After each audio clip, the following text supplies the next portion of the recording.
Didn't Kanye West tell us who owns the media?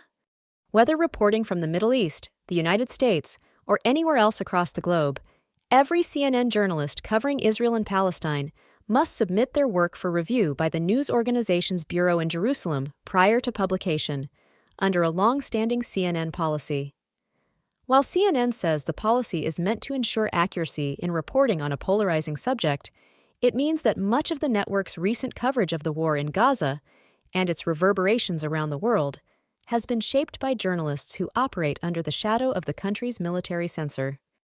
Like all foreign news organizations operating in Israel, CNN's Jerusalem bureau is subject to the rules of the Israel Defense Forces censor, which dictates subjects that are off-limits for news organizations to cover and censors articles it deems unfit or unsafe to print. As The Intercept reported last month, the military censor recently restricted 8 subjects, including security cabinet meetings, information about hostages, and reporting on weapons captured by fighters in Gaza. In order to obtain a press pass in Israel, foreign reporters must sign a document agreeing to abide by the dictates of the censor. CNN's practice of routing coverage through the Jerusalem bureau does not mean that the military censor directly reviews every story. Still, the policy stands in contrast to other major news outlets, which in the past have run sensitive stories through desks outside of Israel to avoid the pressure of the censor. On top of the official and unspoken rules for reporting from Israel, CNN recently issued directives to its staff on specific language to use and avoid when reporting on violence in the Gaza Strip.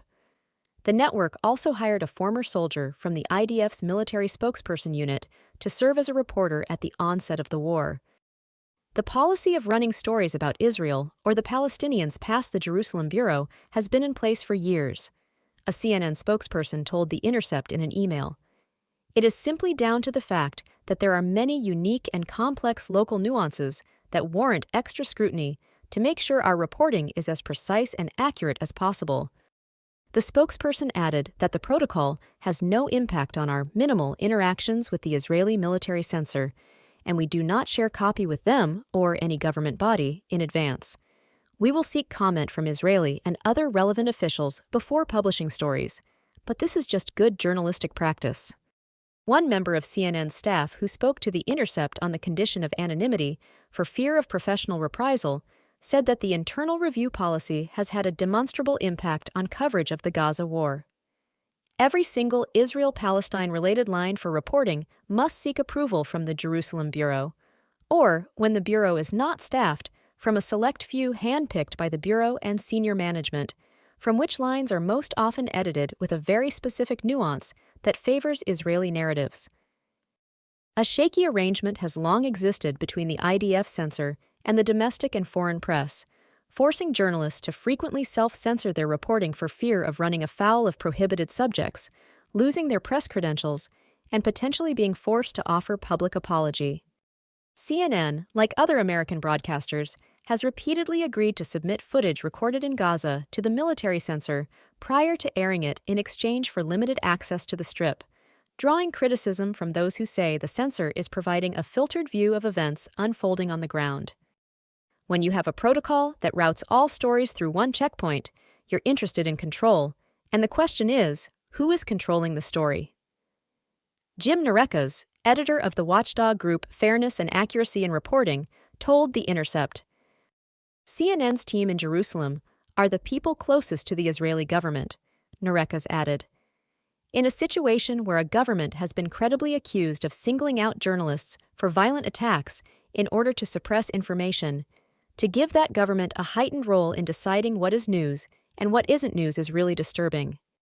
While CNN has used its standing to obtain raw footage of human suffering inside Gaza, it has also pushed out near-daily updates delivered directly from the IDF to its American and international viewers and embedded reporters alongside Israel soldiers fighting in the war. Early in the war, on October 26th, CNN's News Standards and Practices Division sent an email to staff outlining how they should write about the war. Hamas controls the government in Gaza, and we should describe the Ministry of Health as Hamas-controlled whenever we are referring to casualty statistics or other claims related to the present conflict. If the underlying statistics have been derived from the Ministry of Health in Gaza, we should note that fact and that this part of the ministry is Hamas-controlled, even if the statistics are released by the West Bank part of the ministry or elsewhere. The email goes on to acknowledge CNN's responsibility to cover the human cost of the war, but couches that responsibility in the need to cover the broader current geopolitical and historical context of the story, while continuing to remind our audiences of the immediate cause of this current conflict, namely the Hamas attack and mass murder and kidnap of Israeli civilians. The email further instructed reporters and editors to make it clear to our audiences whether either or both sides have provided verifiable evidence to support their claims. In a separate directive dated November 2nd, Senior Director of News Standards and Practices David Lindsay cautioned reporters from relaying statements from Hamas. As the Israel-Gaza war continues, Hamas representatives are engaging in inflammatory rhetoric and propaganda. Most of it has been said many times before and is not newsworthy. We should be careful not to give it a platform. He added, though, that if a senior Hamas official makes a claim or threat that is editorially relevant, such as changing their messaging or trying to rewrite events, we can use it if it's accompanied by greater context. The language of the directives mirror similar orders from CNN management at the start of the war in Afghanistan in 2001, when Chair Walter Isaacson ordered correspondents at the network to play down civilian deaths and remind readers that the violence they were witnessing was a direct result of the attacks on September 11th. Also in October, CNN hired a former IDF soldier to contribute writing and reporting to CNN's war coverage.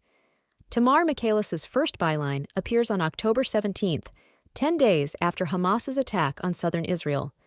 Since then, her name has appeared on dozens of stories citing the IDF spokesperson and relaying information about the IDF's operations in the Gaza Strip. At least one story bearing only her byline is little more than a direct statement released from the IDF. According to her Facebook profile, Tamar Michaelis served in the IDF's spokesperson unit, a division of the Israeli military charged with carrying out positive PR both domestically and abroad. Last year, the spokesperson unit was forced to issue a public apology for conducting psychological operations, or PSYOPs, against Israeli civilians.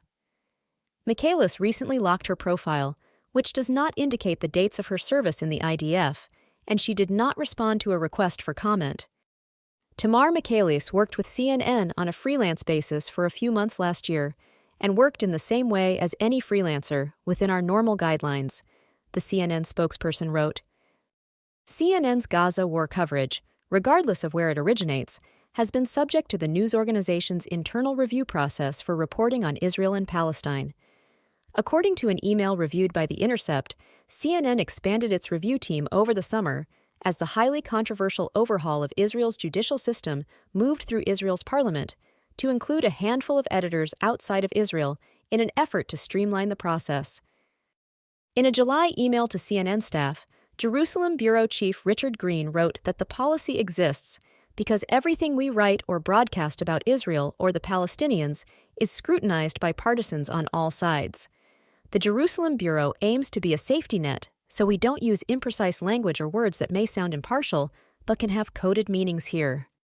The CNN spokesperson told The Intercept that Jerusalem's Second Eyes was created to make this process as swift as possible, as well as bring more expert eyes to staff it across the day, particularly when Jerusalem is dark. The spokesperson did not respond to a question about whether CNN has a similar review process in place for other coverage areas.